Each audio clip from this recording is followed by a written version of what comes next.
el, el cambio que está provocando la actual pandemia, pues el mundo virtual en educación ha revivido muy rápido. Entonces, la doctora, muchas gracias, doctora Jimena, por esta invitación. Y la doctora Jimena ya hizo una introducción perfecta sobre de dónde vengo. Entonces, solo tengo acá una slide que quiero usar para presentarme. Soy originario de Campeche, estudié en Mérida, Tecnológico de Mérida, y vine 11 años atrás a hacer un doctorado en minería de datos educacional en Sydney. Y recientemente, hace un año, me moví a la Universidad de Monash en Melbourne y muy enfocado en esta área de, que llamo pues, ciencias de datos educativas y con esta palabra centrado en el humano que apunta al diseño, diseñar con profes, con estudiantes, herramientas de datos que van a ser usadas por ellos. Y otra área también en la que me está enfocando es en las analíticas para ayudar a los estudiantes a colaborar o trabajar en equipos más eficientemente. Y esto va a tener más claridad ahora que empiezo a hablar sobre el tema, ¿no? Aquí estamos hablando de datos, pero estos datos a veces son big data o lo que se llama con muchos datos, a veces son pocos datos, ¿no? En el ejemplo que principalmente voy a hablar es sobre datos que se pueden colectar en un salón de clases.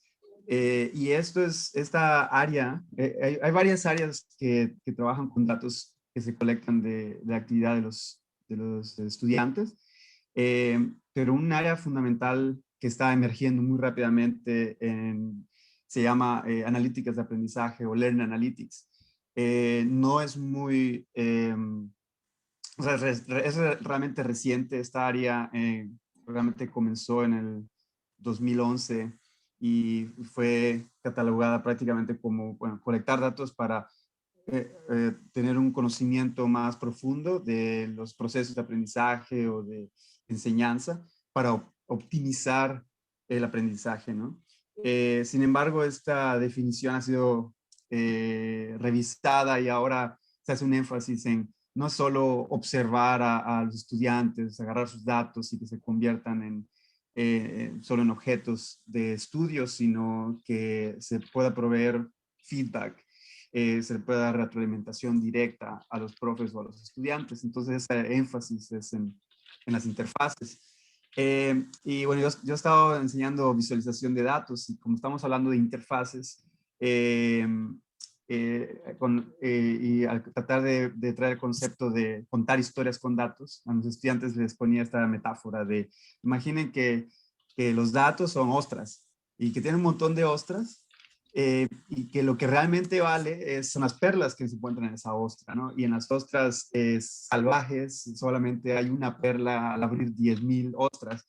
Entonces, si se sigue esta metáfora, eh, las perlas son el conocimiento, algo que realmente hace clic y sabemos que se puede utilizar para ayudar a los estudiantes. En inglés pues se le llama insight. Y ese término es muy importante en las analíticas de aprendizaje eh, porque se está utilizando ese término de insights o actionable insights. Son estas eh, son conocimiento con el que se puede, un profe puede hacer algo realmente, un estudiante puede cambiar alguna estrategia de aprendizaje.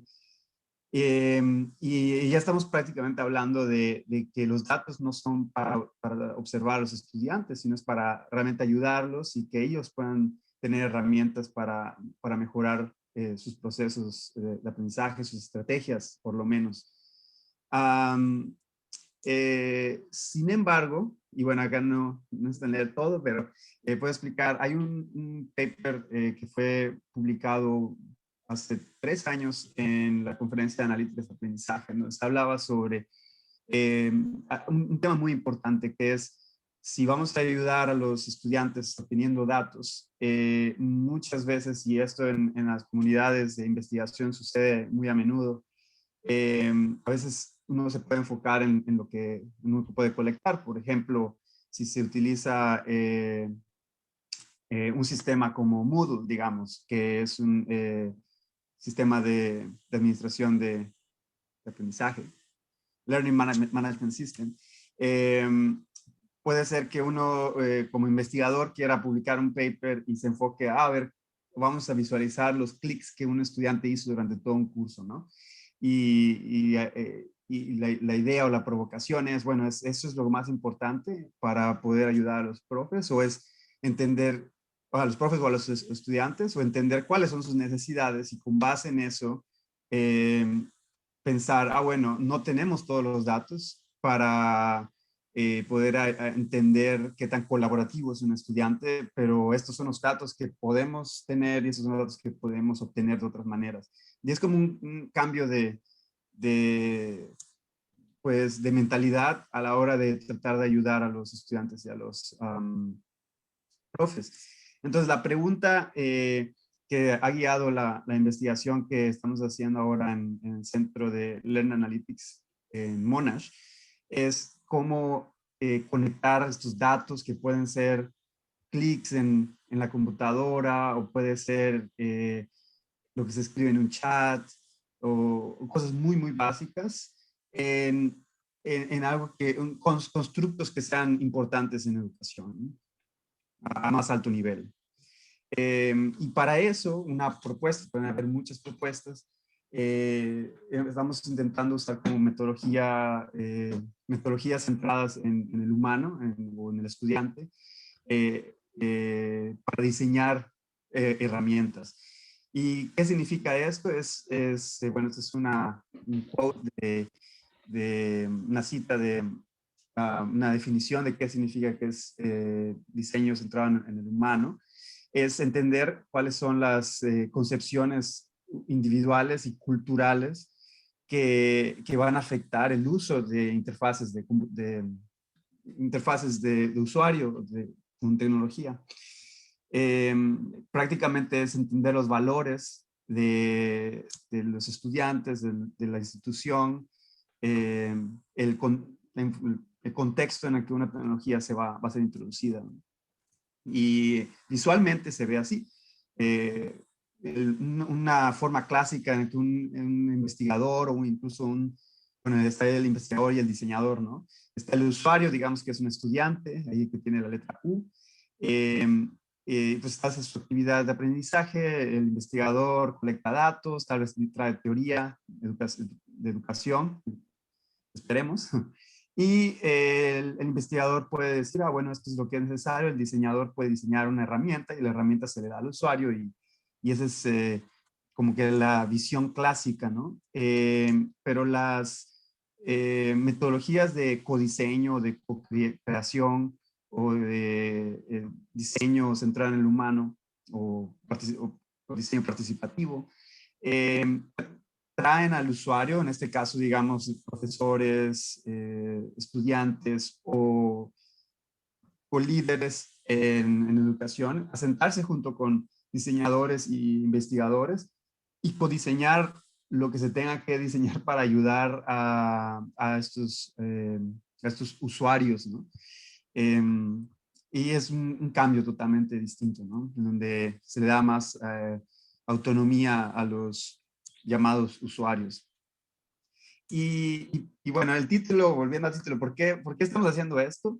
Porque en analíticas de aprendizaje estamos empezando a dar cuenta que si solo agarramos datos y creamos un pie chart, un gráfico de pastel y lo mostramos al estudiante, ya hay reportes donde esto no sirve de mucho, ¿no? ¿Por qué? Porque los humanos hemos estado comunicándonos por medio de historias. Las historias es algo básico en donde antes de que existiera incluso la escritura, los humanos ya nos comunicábamos de esa manera, por medio de historias, y dentro de las historias hay significado. Entonces, trayendo esa metáfora, ¿cómo podemos crear historias con los datos que podemos capturar desde de los estudiantes para, en lugar de mostrar un gráfico, un pie chart, un gráfico de barras que no dice nada, contar una historia y al estudiante, que los estudiantes puedan entender en lenguaje que ellos entiendan, o a los profes? Entonces, voy a poner un ejemplo, y este es un ejemplo que hemos estado haciendo en el área de educación de enfermería. Eh, Esto lo empecé en la universidad anterior donde trabajaba, en Sydney, en donde los estudiantes de enfermería trabajan con estos maniquíes y tienen que hacer muchos procesos, tal vez practicar resucitación o simplemente qué es lo que hacen en el hospital, ¿no? Y a veces lo hacen con actores de carne y hueso y a veces con estos maniquís.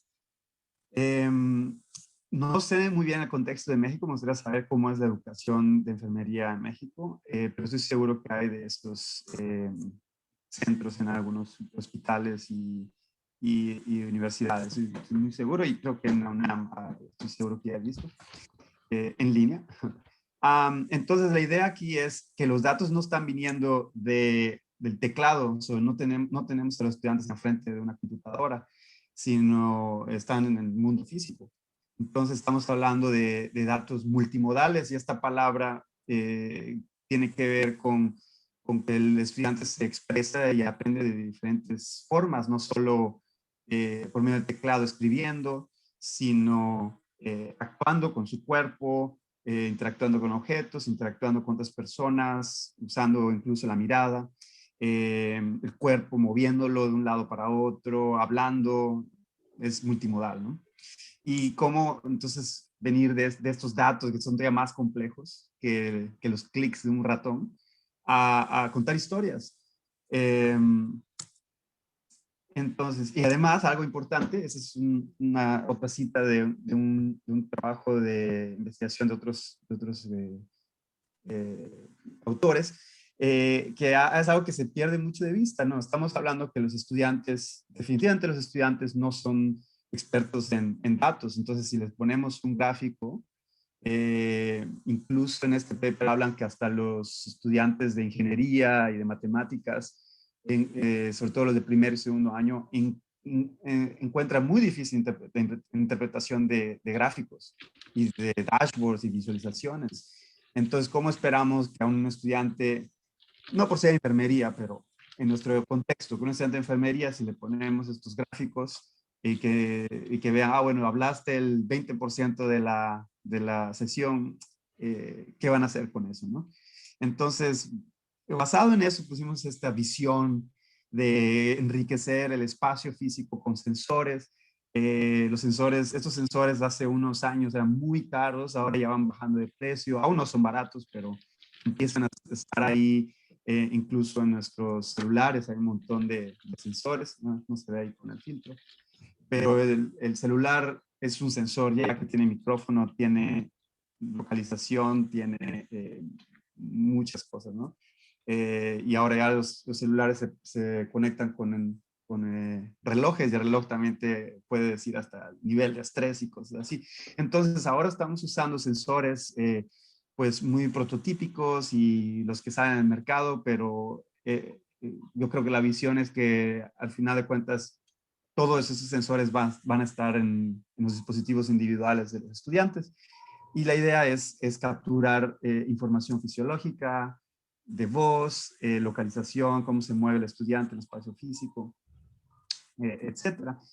Ahora, ¿qué pasa con esos sensores? Que bueno, ahora tenemos, si digamos que los sensores, preguntar a los estudiantes que los usen no es un problema.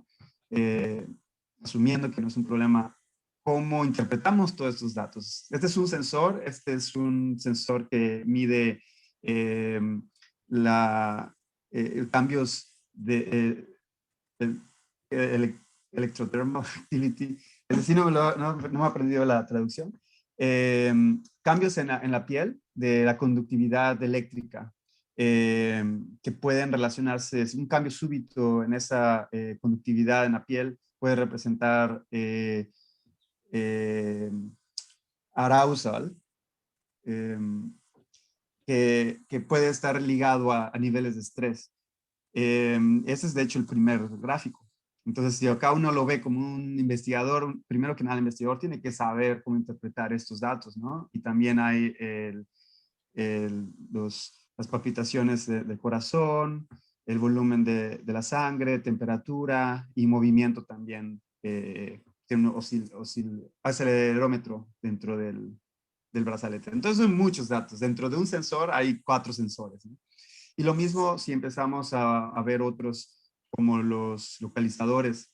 Imaginemos como un GPS, pero dentro del salón de clases y te puede dar también la dirección. Entonces, más o menos como un GPS, pero a nivel muy micro, ¿no? Micro localización. Y ahí tenemos, por ejemplo, es un ejemplo ya visualizado. El paciente, el actor está a un lado, enfermera 1, 2, 3, el profesor está por allá caminando. Y bueno, esto es un snapshot me parece que es 1 minuto de actividad. Entonces imaginemos, ¿no? ¿Qué pasa si visualizamos 1 hora de actividad? Cómo extraer conocimiento de allá. Y también podemos tener logs, las actividades logueadas del sistema, del maniquí. Y también una persona puede tener una consola que vaya indicando qué es lo que cada enfermera está haciendo. Y esa es una práctica en este entorno.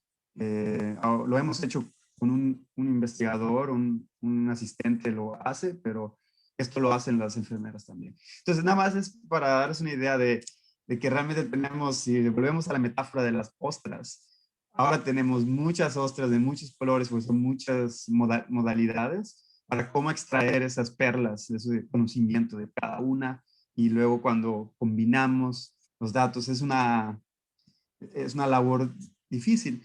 Entonces empezamos muy básicamente, este es un trabajo que hizo Carlos Prieto, un estudiante que acaba de terminar con nosotros, un mexicano también. Eh, es un trabajo muy importante enfocado al diseño, al codiseño. Entonces antes de empezar a trabajar con los datos, se sentó con los estudiantes, con los profes y creaba, ok, si vamos a darles feedback, ¿dónde va a ser ese feedback? ¿Cuáles son tus problemas como estudiante? Eh, ¿Qué es lo que hacen durante la clase? Este es un salón de clases adaptado con maniquís, son 6 maniquís, esos son las representaciones ahí visuales. Y trabajó con varios artefactos, este es uno de ellos.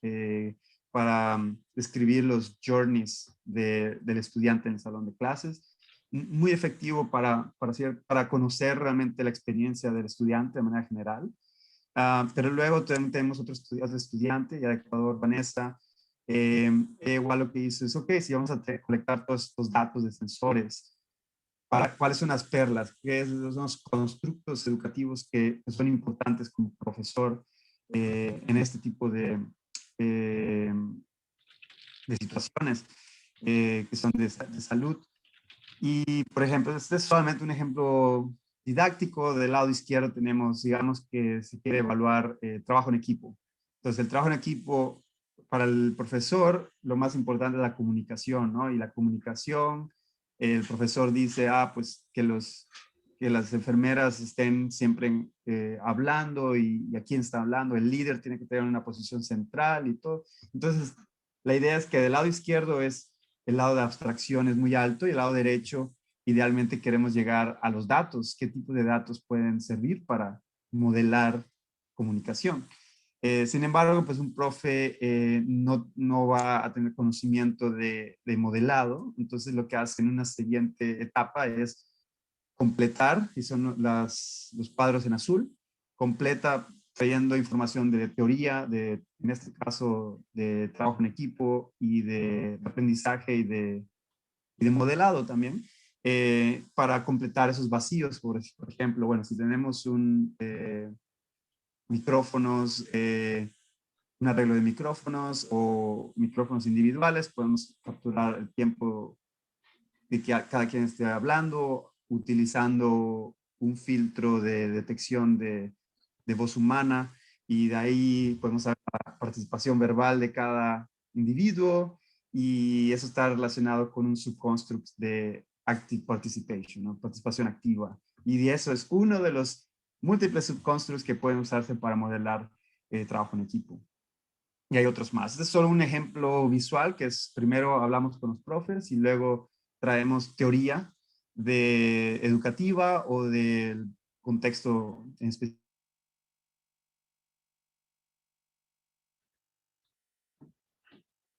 Estamos metiendo más a los datos. Ese es uno de las formas en que modelamos, por ejemplo, los datos de localización. En vez de quedarnos con solo coordenadas X y Y, lo que hacemos es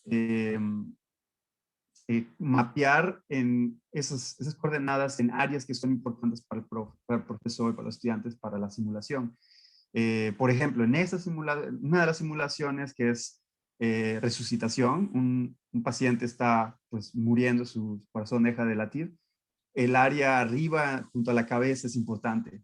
Entonces es donde se hace un estudiante tiene que estar ahí agarrando la cabeza, quitando la almohada y utiliza un instrumento, una bolsa para dar la respiración. En el hospital no se hace respiración a boca a boca. Entonces, esa área es importante, ¿no? Y estos datos que eran coordenadas X y Y se convierten en unos y ceros. Y tenemos un paper ahí publicado donde hablamos sobre, le llamamos la matriz multimodal, en donde convertimos todos estos datos de sensores en unos y ceros. Por ejemplo, si el RN1 es la enfermera 1, register nurse, y la posición next es next to the patient. Entonces, si la enfermera 1 está en esa posición, es un 1. Y entonces, en las otras posiciones, como encima del paciente o junto al trolley, van a ser ceros. Y entonces prácticamente es disminuir esa complejidad de sensores que vieron al principio con time series, con señales a unos y ceros. Y de esos unos y ceros pueden ser leídos mucho más fácil para proveer feedback. Es un ejemplo. A la izquierda tenemos al justo momento en que se está resucitando a un paciente. Una enfermera está dando la resucitación, el masaje en el corazón, y otra está ahí justo atrás y va a dar la respiración. Esperemos, ¿no? Entonces podemos capturar todas esas piezas de información. Sabemos que la compresión no es muy buena, no es lo que se recomienda. Sabemos que uno de los problemas es la postura, ya no está muy cerca del paciente, debería estar sobre el paciente, y el sensor que ya tiene lo podemos conocer. Y podemos crear una visualización como la de la derecha, pero también podemos dar feedback con una narrativa diciendo, bueno, la próxima puede estar más cerca sobre el paciente, chest compressions no eran tan profundos, etcétera, ¿no? Esa es la idea, ahí que se empieza a armar. Entonces, lo que estaba yo prácticamente verbalizando se puede traducir en reglas. Es tipo de reglas en donde tenemos los logs del maniquí, los datos de posición, y también podemos saber si las enfermeras estaban en un nivel de estrés o arousal, le llamamos, ¿no? El arousal es menos específico, para saber si estaban tal vez muy estresadas durante la simulación, y las enfermeras también tienen que hacer su trabajo de reflexión por sobre cómo se sienten en esas simulaciones. Entonces empezamos a mostrar estos datos. Este es uno de nuestros prototipos que ya está validado con estudiantes, y este le llamamos, es muy simple, son solo 2 líneas, cada línea representa a un estudiante, a una enfermería. Es uno de los grupos más pequeños, solo para que no haya tanta complejidad. Y cada punto es una acción que ellos hicieron. Entonces, eso lo presentamos a los estudiantes, y obviamente pueden empezar ahí a tratar de entender qué es lo que pasó. Acá esta línea significa que el paciente perdió la conciencia, entonces las compresiones empezaron un poco después, el CPR, y las ventilaciones. Parece que está bien, pero el problema era que al presentar esto a los estudiantes, pues tienen que dedicar mucho tiempo y no necesariamente son expertos para interpretar esta visualización. Incluso que tiene ahí texto y tiene las acciones, no saben si lo están haciendo bien. Entonces nosotros le llamamos la versión de vainilla, no tiene nada, son los datos. Y ideamos esta idea de contar historias una a la vez. Entonces lo que hacemos es traer ese concepto de layers o como capas. Y esta es una capa que muestra los errores. No, time response, la respuesta al tiempo.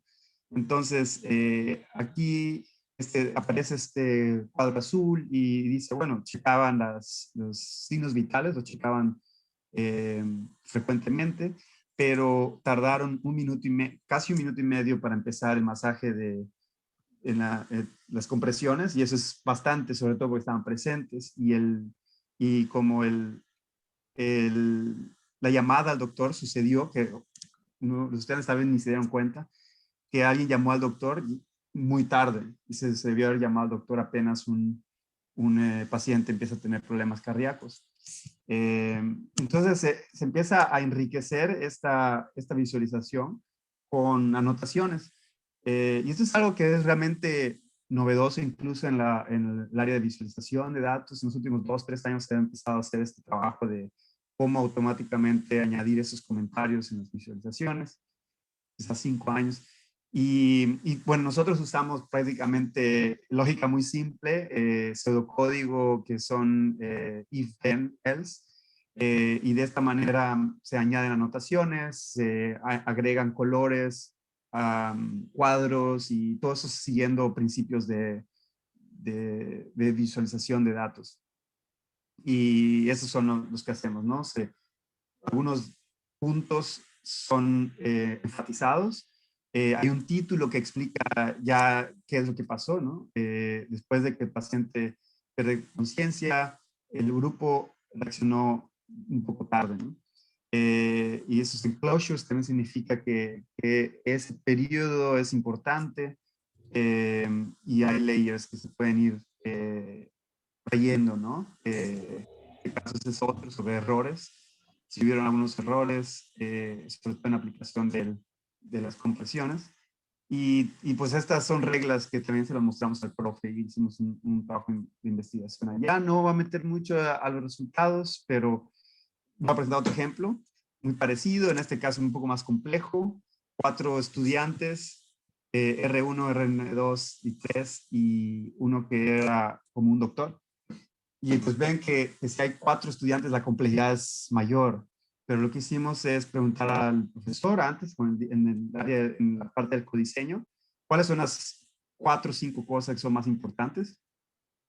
Y el profesor dijo, pues que chequen signos vitales cada 10 minutos, administrar el antibiótico. En ese caso es a una persona se le da un antibiótico y presenta una reacción negativa, y luego se le hace un ECG, que conectan unos tubos para ver si no hubo un daño en el corazón, y llamar al doctor cuando debieron haber llamado, y hay una parte de arousal. Entonces esto es una interfaz que el estudiante tenía enfrente de ellos después de hacer su simulación, y esos eran botones, y ellos pueden elegir, pues cuéntame la historia uno.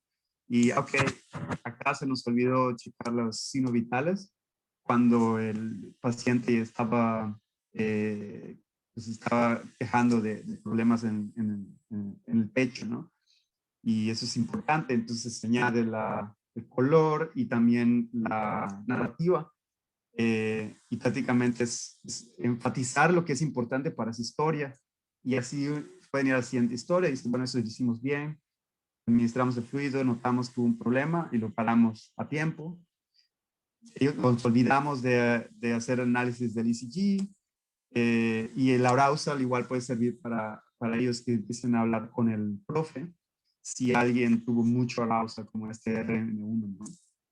Y con muchos arousal peaks, puede ser indicación de estrés. Y esto, pues realmente, eso es muy específico para el área de enfermería y de medicina, en donde igual, especialmente las enfermeras, lo conocemos un poco más, tienen su reflexión sobre cómo se sintieron durante un caso como este, ¿no? Tienen que reaccionar rápido. Y, y bueno, ya soy consciente del tiempo. Bueno, esto se lo hemos mostrado a los profes. Los profes han visto el beneficio de tener esta evidencia, tener la evidencia que puedan proveer feedback sobre cosas que tal vez no puedan observar, sobre todo cosas como la compresión exacta o tener un summary de todo lo que hicieron, ¿no? Un resumen de todo lo que hicieron. Y para los estudiantes también, estamos pensando igual en enviar esto como un reporte al estudiante. Entonces el estudiante también puede tener una lista de todas las cosas que hicieron o de las que pueden pensar más, ¿no? Y reflexionar. Y, y el profesor igual, la idea es que no es esto que sustituya al profesor, sino el profesor, y es como lo estamos diseñando, que los profes puedan explicar, dar un feedback que no pueda ser tan rebatido por los estudiantes tan fácilmente, porque está la evidencia de qué es lo que pasó. Y en medicina esto es muy importante, ¿no? Para evitar errores. Y bueno, y sé, igual estoy consciente que muchas personas en la audiencia están trabajando ahora en línea, en educación en línea. Entonces, rápidamente, ya para empezar a terminar, este es otro proyecto que es en línea. Eh, sabemos que Zoom y otras herramientas parecidas se está utilizando un montón para correr clases. Entonces, en un laboratorio en nuestra universidad se creó esta herramienta que se llama Zoom Sense, que también siguiendo esta misma lógica de poner sensores en el salón de clases, bueno, también podemos volver a lo que es el mundo digital y también hay sensores. Eh, en este caso también la colaboración obviamente es mediada por medio de una computadora, entonces hay un teclado enfrente del estudiante, un mouse y todo, cámara. Y lo que estamos haciendo es utilizar la herramienta de Zoom, o puede ser otra, pero nos estamos enfocando a Zoom, y obtener datos por ahora muy básicos, como por ejemplo quién está hablando, y saber si alguien está dominando la conversación, si hay alguien que no tiene conectada la, la cámara. Y la idea es dos cosas. Este es un proyecto que tiene como dos enfoques. Uno es que esté este Zoom Sensor, que exista como un otro individuo allá, pero es como un bot. Y este bot los estudiantes lo puedan sacar si no si sienten, no queremos recibir feedback por ahora. Entonces el estudiante tenga esa posibilidad de decir, no, yo no quiero ser monitoreado. Y también, pues, que este bot pueda sugerir ciertas estrategias al estudiante en forma de texto, como mensajes, como, ¿por qué no sugieres esto? Em, o mira, esta otra persona, este estudiante no está muy callado, ¿por qué no le haces una pregunta a alguien que esté más dominando la conversación? Y también, esto es de un trabajo que en nuestro laboratorio nos estamos enfocando, es crear pues, un dashboard que queremos que no se convierta en solo un dashboard, sino que también incluya eh, elementos de data storytelling, que le diga al profe qué necesita saber para atender a sus estudiantes mejor, ¿no? Digamos, acá tienen 5 breakout rooms, digamos que es un salón de clases, digamos que hay 25 personas y los alumnos se dividen en grupos de 5, ¿no? En cinco salas. Y estas preguntas fueron extraídas por medio de entrevistas con los tutores. ¿Cuáles son los problemas que siempre tienes cuando usas Zoom? Y cuáles son las preguntas que usualmente tienes. Y una de ellas es, bueno, si están inactivos, ¿no? ¿Quiénes están inactivos? Y que esta herramienta pueda rápidamente decirle, mira, acá en el grupo 1 son todos inactivos. Bueno, el tutor se puede ir allá y tratar de ver qué está pasando. Al mismo tiempo nos conectamos con Google Docs, entonces si los estudiantes están haciendo una tarea en donde tengan que escribir algo, también se puede saber en dónde están en esa tarea en el Google Docs. Entonces Google Docs y Zoom. Pero este es un trabajo en progreso, estamos ahí trabajando en ello. Si alguien está interesado, igual podríamos, es una herramienta que es open source, de código abierto, entonces ahí se puede colaborar de manera muy fácil. Tal vez más fácil que los ambientes físicos con sensores, porque solo es bajar código. Pues ya para terminar, pues la idea, prácticamente el mensaje final, y es que estamos tratando de, primero que nada, involucrar a los estudiantes, a los profes, eh, utilizando metodologías de codiseño y para crear herramientas de analítica de aprendizaje que sean muy específicas al contexto, ¿no? Reducir esa complejidad de las interfaces. Eh, Obviamente, en todo lo que es los ejemplos que le estaba mostrando, hay cosas a investigar aún, ¿no? Por ejemplo, el, el riesgo de,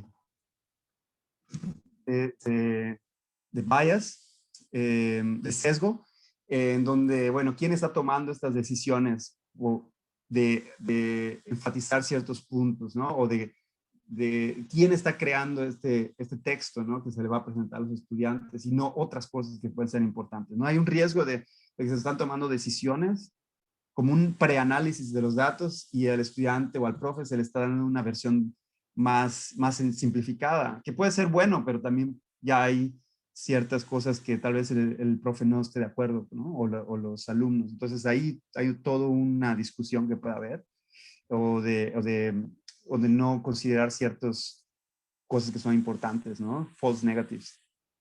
Y también de que estas herramientas sean utilizadas como para calificar a los estudiantes, ¿no? Que esa no es tampoco la intención, sino es proveerles feedback, no decir, ah, ahora tú eres un número y ahora si cometiste 10 errores, tienes un cero, ¿no? Um, y así que bueno, hay muchos temas aquí de discusión que salen a partir de esta propuesta de contar historias, pero al mismo tiempo yo creo que esta metáfora de contar historias y no mostrar un chart, una figura a un estudiante tiene más sentido, ¿no? Utilizar narrativa, no solo una visualización de pastel o de barras, ¿no? Entonces esto por mi parte, no sé si hay una pregunta. Muchas gracias, Roberto. Muy interesante la plática.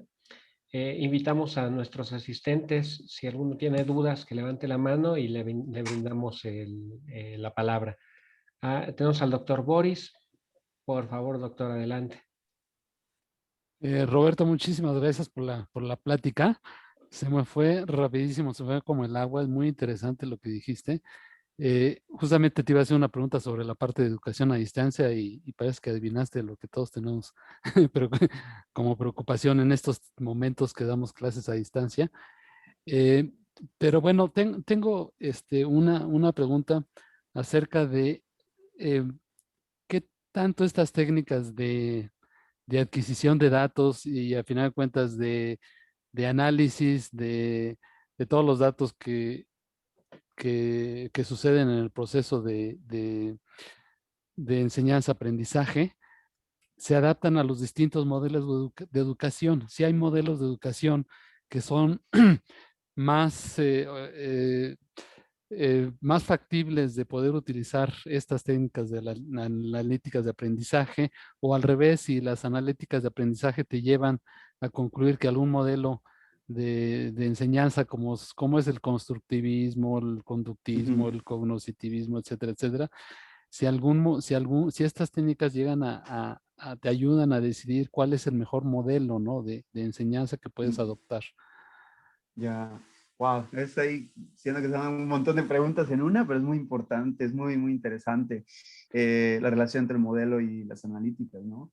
Eh, o sea, no podría señalar algún trabajo que esté intentando buscar cuál es el mejor modelo para las analíticas, pero lo que he observado, pues, por estar en esta área, es como, por ejemplo, algunos modelos clásicos que para nosotros ya empiezan a ser un poco arcaicos, como por ejemplo que el maestro esté leyendo o dando una presentación y todos los estudiantes estén en la misma página leyendo el mismo libro, ¿no? Eso suena como que es algo muy, muy pues, que ya no es vanguardista, ¿no? Que es prácticamente seguir lo que el profe está haciendo. Bueno, esto lo hacen en Japón y hay unos colegas que han creado analíticas de aprendizaje para todo enfocado a cómo el estudiante sigue la lectura al mismo tiempo que el profe está leyendo, ¿no?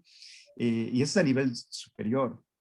Y obviamente es fácil hacer analíticas ahí porque todo cuadrado, ¿no? Entonces, sí, yo creo que esos modelos en donde la idea es cuantificar, digamos que es fácil para hacer las analíticas de aprendizaje, cuantificar clics, cuantificar eh, cosas que suceden, ¿no?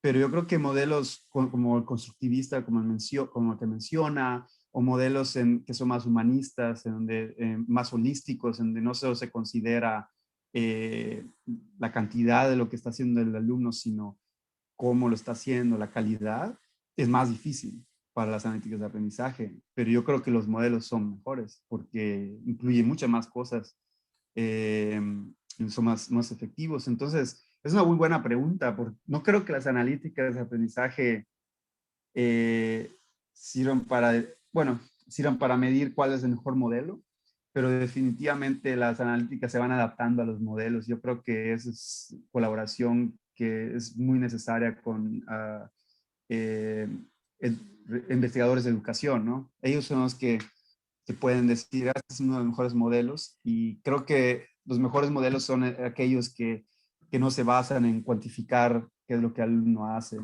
pero al mismo tiempo esa hace la tarea de las analíticas más difícil, y eso no significa que no sea importante, ¿no? Entonces es muy buena pregunta porque abre ese debate de si las analíticas tal vez son fáciles para cuantificar cosas, pero los modelos de aprendizaje más efectivos son aquellos que se basan en la calidad de las conversaciones, las relaciones humanas.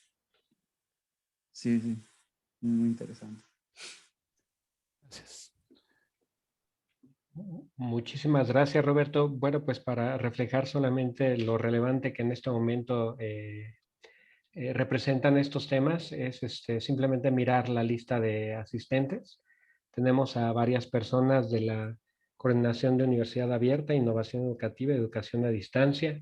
Tenemos personas de la Dirección General de Tecnologías de la Información y la Comunicación que se dedican precisamente a este tipo de educación y que estamos seguros que estas tecnologías les pueden brindar nuevos caminos interesantes para poderlos explorar, y qué mejor que sea alguien que ya tiene la experiencia y que puede brindarles un poco más de luz, ¿no?, en este respecto.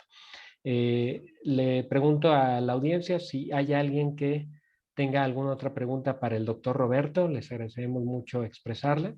Antes de que se nos vaya, porque tenemos a veces poco tiempo, tenemos a Nanansi Martínez Saldívar. Ya te estoy permitiendo activar tu audio, Nanansi, si gustas plantear tu pregunta, adelante.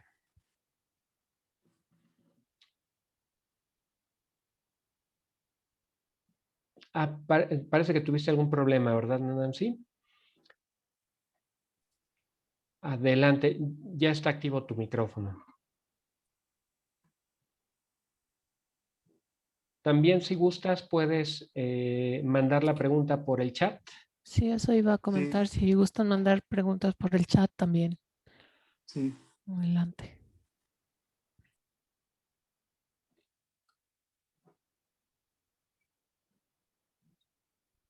Mientras Nanansi nos envía la pregunta, tengo aquí levantada la mano del doctor Boris. Doctor Boris quiere...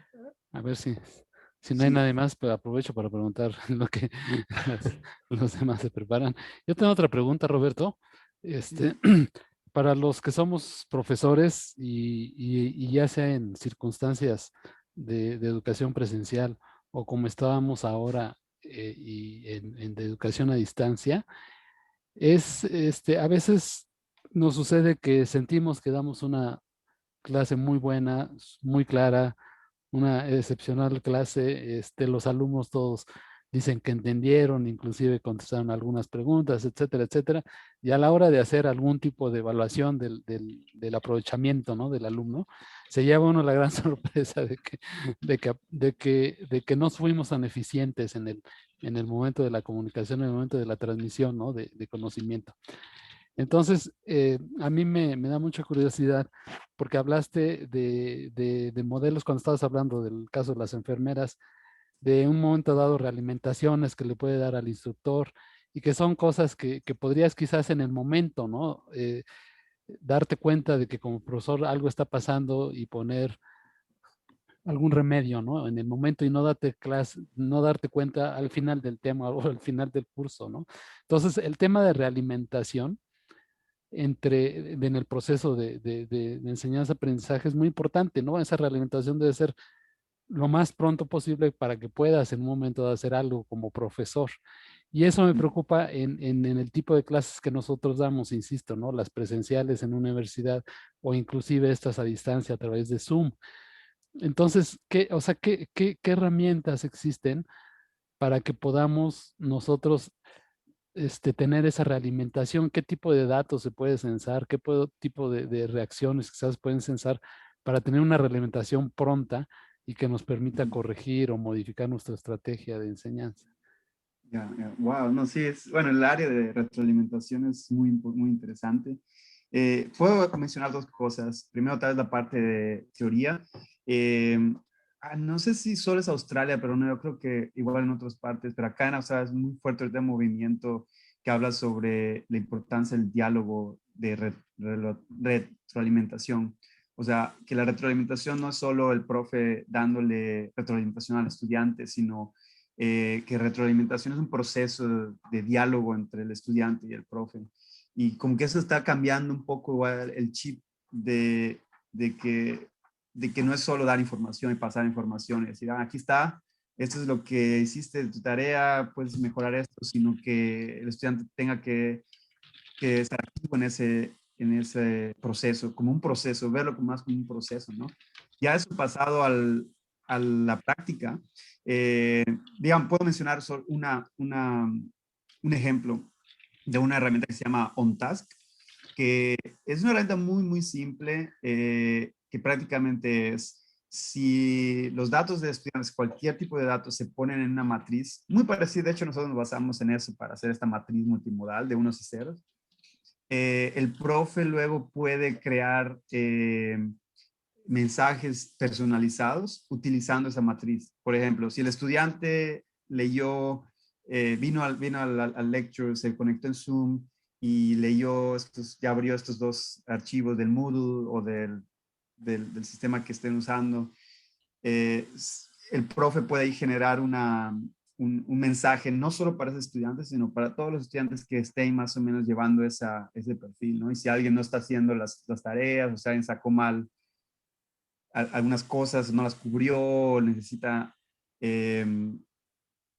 información más como ayuda, es como que prácticamente darle al profe una herramienta para dar feedback personalizado semiautomáticamente. No es la computadora que genera eso, sino el profe. La herramienta se llama OnTask. Voy a poner el link en el chat. Sí, no sé si respondí la pregunta, porque es una pregunta muy, puede pasarnos mucho tiempo hablando de eso. Muchas gracias, Roberto. Para darle un poquito de celeridad a las personas que quieren participar, le brindo la palabra a la doctora Marina Kriskowski de la DGTIC. Doctora Marina, ya le estoy mandando la solicitud para que active su micrófono. Ya está listo, ya está activo su micrófono. Ya, muchas gracias, doctor. Bueno, perdón que estoy doble, pero es que no sirve mi micrófono en la computadora. Ya entendemos. Sí, por eso estoy. Bueno, primero, Roberto, muchas gracias por la plática. Me gustó mucho. Sobre todo me gusta mucho el enfoque con el que presentas el tema de la analítica para el aprendizaje. Pues porque justamente desde este lado de la educación, entendiendo que la analítica significa contar, porque finalmente pues eso es, ¿no?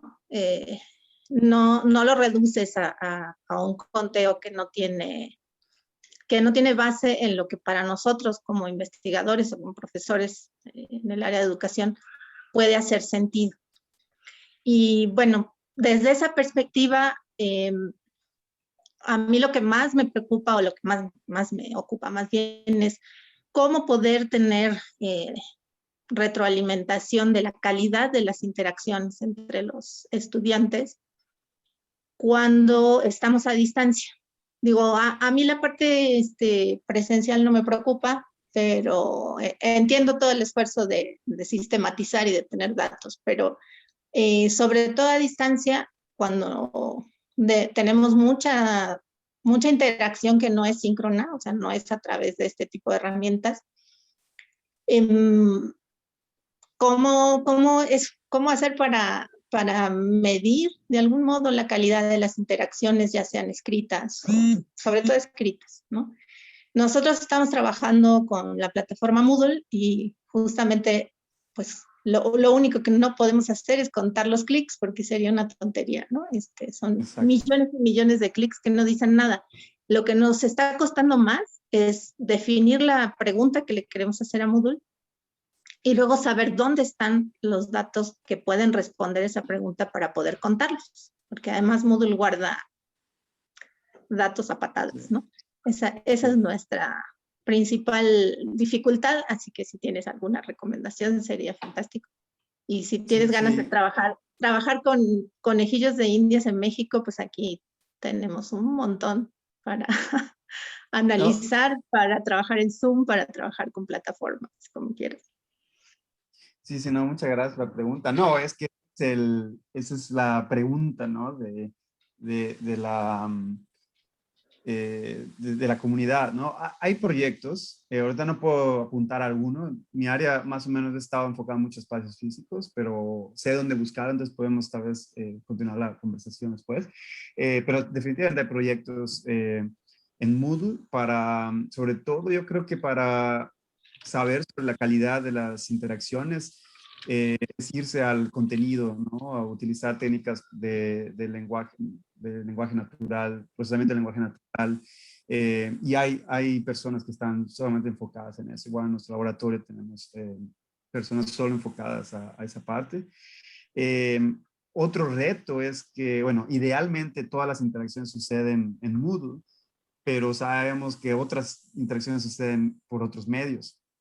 Al menos acá nosotros igual tenemos Moodle, pero las interacciones suceden también en EdDiscussion, es otro sistema, y también por WhatsApp. Y como hay muchos estudiantes de China, por medio de MiWi o otra como WhatsApp de China, y ellos eso es lo que usan, ¿no? Entonces es muy difícil realmente tener una visión de todas las interacciones que suceden, ¿no? Pero por lo menos las que suceden en el sistema de aprendizaje en Moodle, por ejemplo, definitivamente sí. Tal vez podemos continuar la plática y darle unos... yo creo que hay herramientas, ¿no? Igual hay herramientas open source, porque Moodle es open source. Entonces, tal vez así como preguntar en lenguaje natural a Moodle, dame esta información y que nos la dé, eso sería ideal, ¿no? Pero no creo que se haya llegado hasta allá. Pero eso sería lo ideal, sí. Totalmente de acuerdo. Gracias. Muchas gracias. Tenemos un montón de preguntas. Si no las alcanzamos a contestar todas por el tiempo, le vamos a brindar todas estas preguntas a Roberto para que él pueda enviarle su respuesta. Aprovechamos rapidísimo el tiempo para finalmente hacer la pregunta de Nancy Martínez. En cuestiones de la educación a distancia, ¿cómo gestionan el ruido ambiental en el modelo si se detecta la actividad como el uso del micrófono? Es buena pregunta. Sí, eso es un prototipo todavía. Lo que tiene Zoom, hay formas, ¿no? Hay una forma muy fácil, no la hemos hecho, pero eso es lo que en la investigación en espacios físicos es lo que hacemos, que hay pasar el audio por un filtro de ruido y hay algoritmos igual que detectan voz humana. Eso no lo hemos hecho en Zoom porque es una librería, tiene ciertas cosas que no se comparten y se puede grabar audio, pero en tiempo real es difícil hacer ese procesamiento. Entonces es una muy buena pregunta porque es un problema técnico que puede afectar la interpretación de los datos, ¿no? Evidentemente. Sobre todo cuando nada más estamos cuantificando quién está hablando. Muy bien. Muchas gracias, Roberto. Ahora tenemos a Miguel Carmona. Finalmente, Miguel, si gustas, ya está activo tu micrófono. Adelante, por favor. Buenas tardes, ¿se escucha? Te escuchamos, Sí. Miguel. Doctor, muchas gracias por su plática. Quisiera hacer una pregunta, cambiando un poquito la dirección, a ver si me puede ayudar con esta duda. Derivado de los grandes análisis de volúmenes de datos, yo he estado revisando el tema de cómputo alto rendimiento y veo que ha crecido en gran demanda todo el tema del análisis de datos, con una convergencia importante hacia el tema de tener mejores procesadores y ocupar lenguajes de paralelización para poder ocupar mejor la infraestructura y tener tiempos más óptimos en respuestas. En ese sentido quisiera preguntarle cuál es su perspectiva de lo que visualiza a lo mejor ahorita o en algún rato más, cómo el cómputo de alto rendimiento va a interactuar con el análisis de datos. Ya. Sí, bueno, esa es bueno, gracias por la pregunta, es una pregunta bien interesante porque, bueno, hay varios autores, me he estado siguiendo un autor, Yuval Harari, bueno, recomiendo que si pueden dar una leída a su par de libros que hablan sobre cómo la inteligencia artificial va a ser un agente totalmente, ya es un agente que está cambiando la forma de vivir en sociedad y en la educación es totalmente, ya es donde va a impactar muy, muy fuerte, ¿no?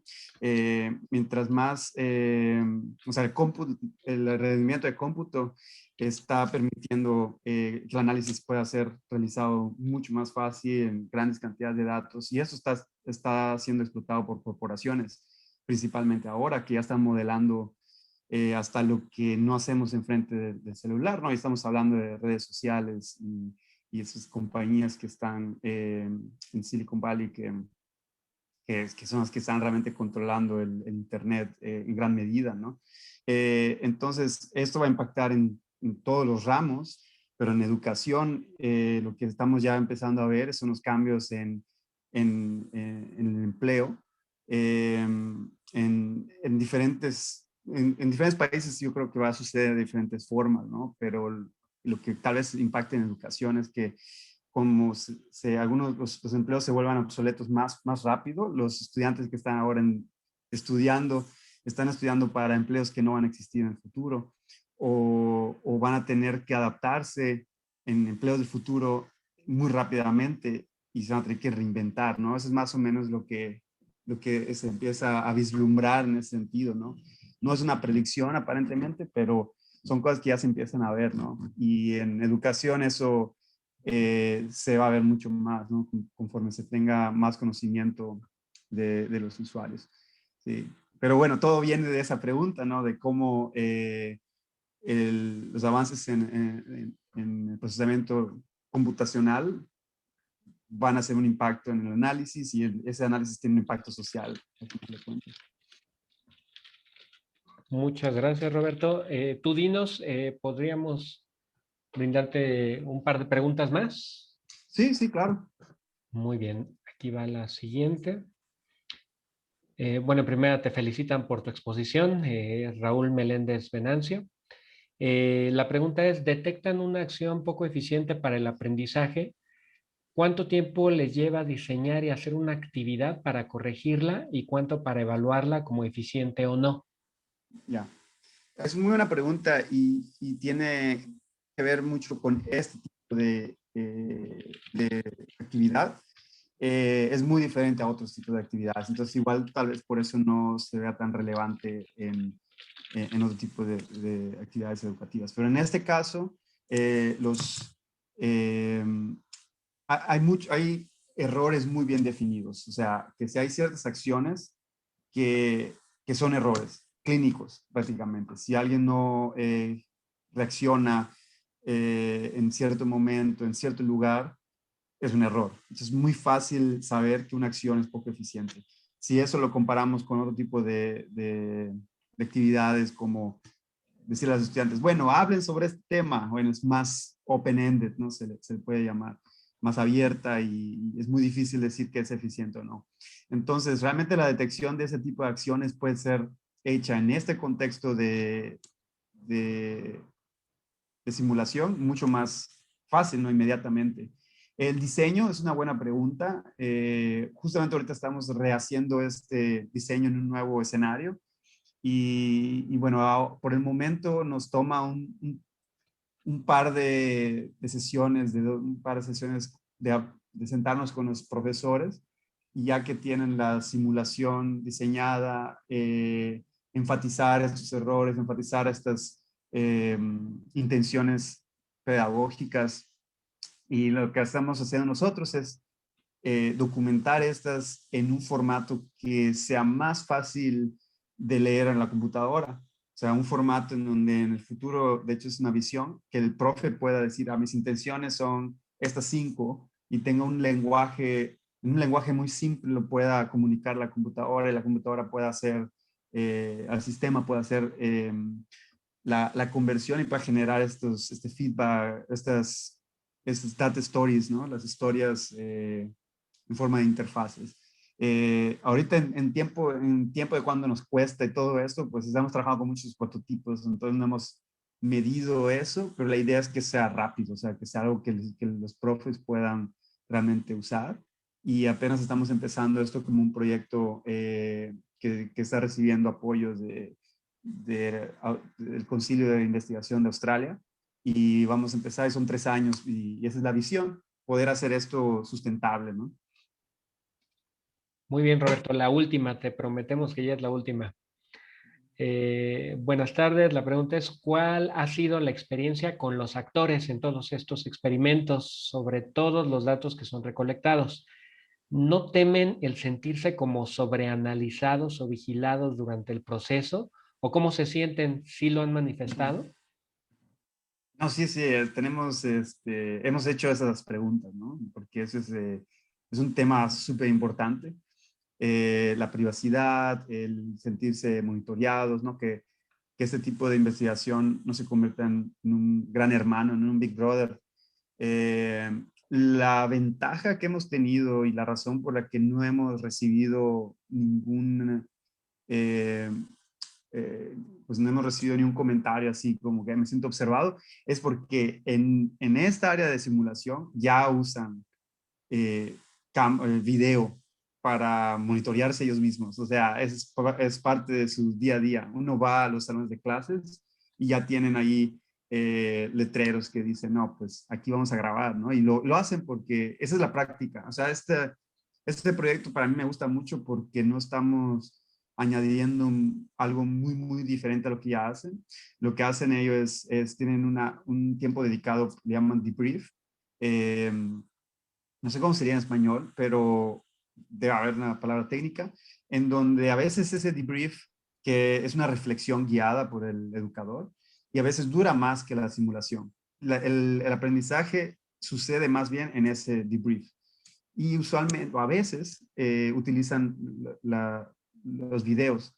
Y ahí la pregunta es, bueno, ¿por qué quieren meter analíticas de aprendizaje si hay videos? El problema es que, menos en el salón de clases, es muy difícil usarlo porque los videos, porque tardan mucho, no se pueden seleccionar los puntos que son importantes, y ya los educadores terminan no usándolos, ¿no? Entonces, una de las ideas es que estas herramientas puedan también ayudar a navegar ese video.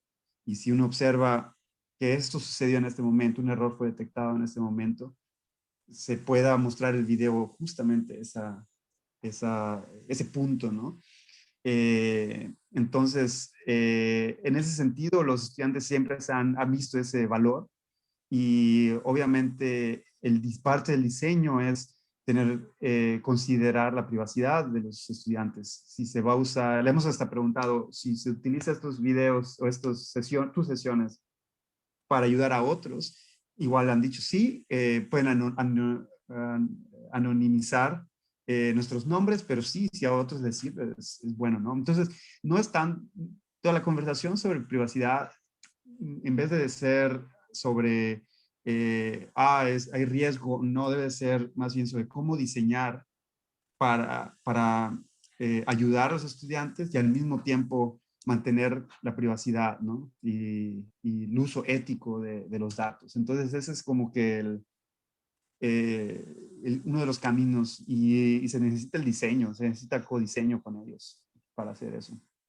Entonces, sí, definitivamente hay un potencial de riesgo en ese sentido. Esa área de ética y privacidad es súper importante. Muy bien, Roberto, pues agradecemos mucho las respuestas que con tanta paciencia nos brindaste. Le cedo la palabra al doctor Boris Escalante, coordinador general del CECAP, para que nos apoye cerrando esta sesión. Bueno, pues muchísimas gracias, Roberto. Muchísimas gracias por esta plática tan interesante, tan actual. Y también te quiero felicitar muchísimo por tu carrera, por la trayectoria que has tenido y el trabajo que estás haciendo tan interesante ahí en Australia. Si la conferencia fue esta hora, es justamente por la diferencia de horas que hay entre México y Australia. Nos has ilustrado con un tema muy interesante, muy actual. Yo creo que las catástrofes de alguna forma, si hay algo que tienen de bueno es que ayudan a empujar ciertas tecnologías, así como la Segunda Guerra Mundial ayudó a que no nada más la física nuclear se desarrolle, sino la teoría de la información, las telecomunicaciones, etcétera, etcétera. Creo que esta pandemia ha hecho algo y es darnos cuenta de que los métodos, los modelos alternativos de educación son necesarios y están para quedarse. Nos estamos dando cuenta con esta situación que tenemos que voltear hacia técnicas, hacia formas más eficientes de educación que alcancen a comunidades más grandes. Y por supuesto que desde el punto de vista del CECAP, del Centro de Educación en Computación Avanzada, nos interesa mucho impulsar todo lo que es educación asistida por computadora en su gran sentido, en el gran sentido del concepto. Es decir, no nada más hablar de plataformas alternativas, no nada más hablar de educación si es presencial o a distancia, o si es síncrona o asíncrona, sino cosas más profundas como viene siendo la educación virtual o con realidad aumentada, y el tema que nos has mostrado, que es la analítica de aprendizaje, nuevos paradigmas de enseñanza. Estamos conscientes, estamos viendo que estos son temas indispensables, necesarios, y que están para quedarse, ¿no? Que han llegado para quedarse y para seguirse explotando y analizando y estudiando, investigando, ¿no? En la UNAM hay un gran potencial de personas que dedican a estos temas. Aquí tenemos en los asistentes, como ya lo dijo Víctor, gente de la CUE, de la Coordinación de Universidad a distancia, de la DGTIC, del área de educación. Sí, también veo que hay gente de facultades que están muy cercanas a la parte educativa. Y eso es una muestra de ese interés y de esa conciencia que estamos adquiriendo por estos temas. Creo que en la UNAM deberíamos hacer más comunidad, hacer más grupos que trabajen en líneas, en estas líneas, tanto en investigación, tanto en tecnología y tanto como poner en práctica los métodos. Es algo urgente en la UNAM. Y entonces, bueno, espero que este tipo de pláticas o tu plática específicamente, Roberto, sirva para animarnos y para abrir un poco el panorama de qué se puede hacer con la computación como un arma o como una herramienta de auxilio a los procesos educativos. Así es que, Roberto, pues una vez más, muchas gracias y quiero agradecer a todos la asistencia a esta conferencia y por supuesto gracias también al equipo de CECAP que hizo posible esta conferencia. Y pues con eso cerramos esta conferencia de hoy. A todos muchas gracias. Roberto, un gran saludo y un abrazo. Muchas gracias a todos, igual, por el horario, igual, muchas gracias. Gracias, Roberto. Un honor. Hasta luego. Buenas tardes. Gracias, gracias. Gracias, Roberto. Adiós.